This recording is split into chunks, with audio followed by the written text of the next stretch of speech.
What's up, y'all? It's your man B. I am the brand once again. Just wanted to rap to y'all once again today. It's been a minute. I appreciate y'all staying with me, still subscribed and everything. You know, still on the grind, still doing my thing with the real estate, with my businesses on the side and everything. So I appreciate y'all staying with me.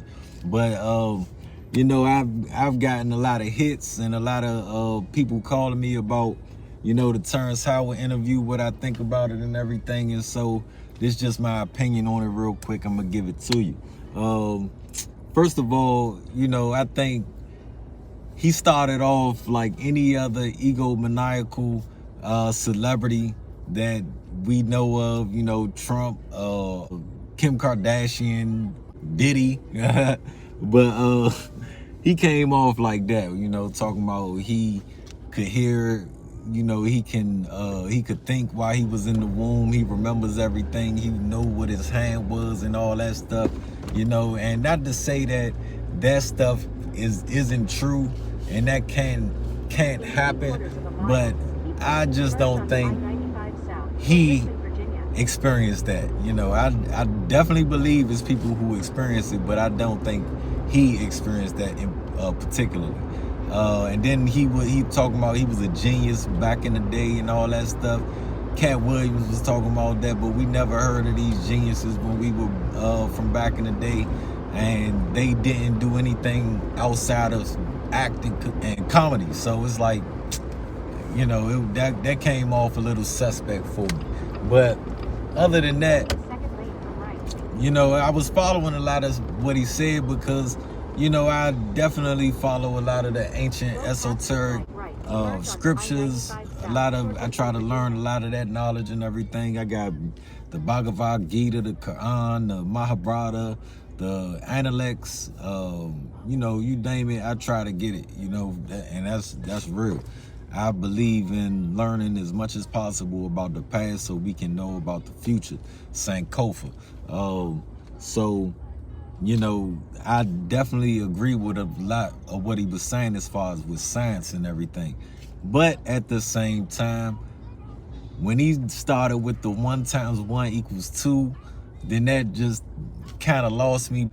This is fundamental stuff that we learned back in the day, you know, but and at the same time, I can see why Neil deGrasse Tyson, you know, kind of, you know, shoved him, you know, moved him out the way after he criticized his work, because when you start off your hypothesis with 1 × 1 = 2, and then you know you try to debunk what science is already deemed factual, you know, with evidence, then, you know, why would you want to waste time as an astrophysicist trying to debate with the guy? You know what I'm saying? And that's a lot of times we gotta understand when we listening to celebrities and stuff, because a lot of times, you know, they're trying to debunk, especially when it comes to science and stuff like that. They're trying to debunk what is already found with evidence by people who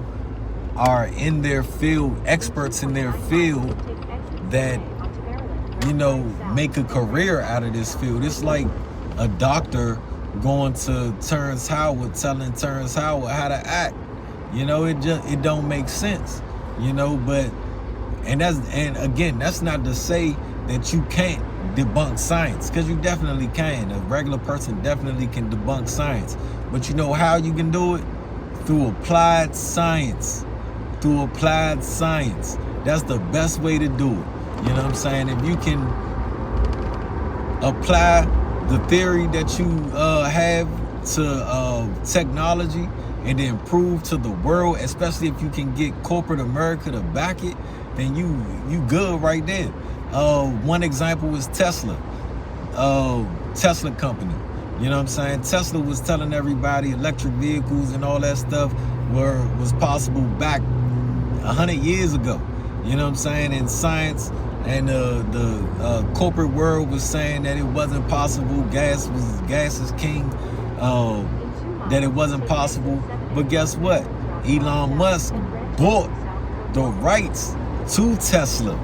He bought the rights to Tesla, and then beat up the scientific science and corporate world, and now you have electric cars running everywhere.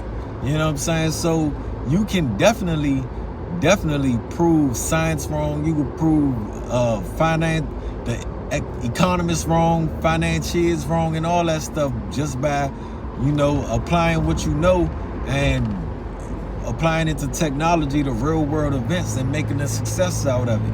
You know, but the thing is, when you challenge the scientific community, best believe they're gonna bounce back on you. I mean, that's just competition right there. You know, and the corporate world will try to challenge you, of course, because you're going against their profits. You know, that's how a lot of stuff get, you know, covered up. I feel like we should have been had a water-powered engine, but, you know, and I've seen examples of it as well. I've even seen an example of levitation device used by a guy who applied the science from ancient Egypt, from the Kepra beetle, which was worshipped in ancient Egypt as a life-giving goddess. But he applied, or he supposedly applied the knowledge from the Kepra beetle.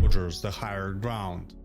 It was built more than 70 years ago, an engineering wonder for its time, but Hayward's flying platform pales in comparison with the anti-gravity machine of the Russian scientist Viktor Grebennikov. Viktor's machine was based on a unique discovery. He used the wings of a species of beetles that he kept secret. For years, nobody knew the exact beetle. In this video, I'll not only reveal the supposed species, but I also guide you through the labyrinth of Viktor's legendary experiments and show you exactly how you can replicate them on your own. Do I know if it's real? I don't know, but I've seen evidence on the internet that shows that scarab beetles do have some type of electromagnetic property. I don't know how real it is, but I would like to experiment with it myself to see how legit it is. But you know, it's just that stuff. Some of that stuff we gotta understand when it comes to science and when it comes to trying to debunk science. He used Michelson-Morley, for example, and a lot of flat Earth people use Michelson-Morley to try to debunk the spherical Earth. But at the same time, when you use them, you know, that clearly debunks any type of thing that tries to say there is a flat Earth, you know, and it debunks the ether. You feel me? I mean, just look into it. At that time, they thought the ether was what planets and everything traveled through, but they proved themselves wrong. I think dark matter could be, you know, looked at as ether or whatever, but you know, that's a whole nother issue. But you know, when it comes to Terrence Howard, I just think he has good intentions. You know, he's in the right place. I love that it influences people, especially black folks, to look more into things scientifically and everything. But at the same time, I think he has a lot to, you know, prove when it comes to his theories and stuff. I hope he does. Give him all, you know, all the luck in the world. But, you know, that's just my opinion on it. Tell me what you think. It's your man B. I am the brand. Share, like, subscribe, comment, and I'll talk to y'all later. Peace.